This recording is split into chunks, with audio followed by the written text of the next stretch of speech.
Je m'appelle Ludovic Baumgartner, je suis cofondateur de la société Atae, qui est une plateforme de formation à la fois digitale et à la fois de coaching. Et c'est dans ce cadre qu'on est venu travailler avec les équipes de Talent. Il y a une phrase clé qui a rythmé en fait les travaux avec les élèves. Avant d'être bien avec les autres, je dois être bien avec moi-même. Et ça en fait c'est un point de départ qui permet à la fois de pouvoir comprendre la manière dont je fonctionne, comprendre la manière dont les autres vont fonctionner.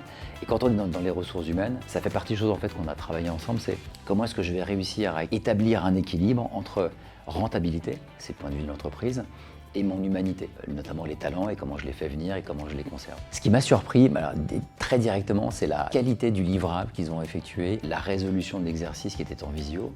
Ils l'ont fait de manière absolument remarquable. Ce qu'ils ont délivré est super pro sur le fond et sur la forme.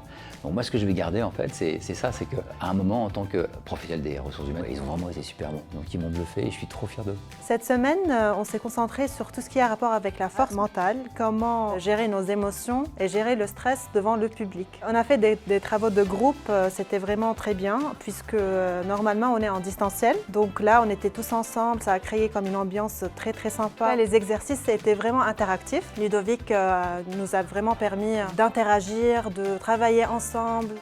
Ça s'est très bien passé, je trouvais le programme très intéressant. Par exemple, il y avait des exercices avec des post-it. Le but, c'était de confronter nos idées en groupe. On a pu voir les différentes idées et surtout, comme il nous a appris, mettre nos égos de côté et trouver la meilleure solution possible. Le point fort, c'est les différents outils et les conseils, par exemple sur la méditation, comment gérer son stress, la confiance en soi. C'est des choses qui peuvent paraître simples, mais qu'on ne connaît pas forcément et qu'il faut ensuite mettre en application. C'est quelque chose que j'ai beaucoup aimé. Le point principal que j'aimerais que les étudiants conservent, c'est la confiance en eux qu'ils ont bâtie. Ils se sont confrontés à leur propre regard, ils se sont confrontés au regard des autres, ils ont réussi à franchir les étapes.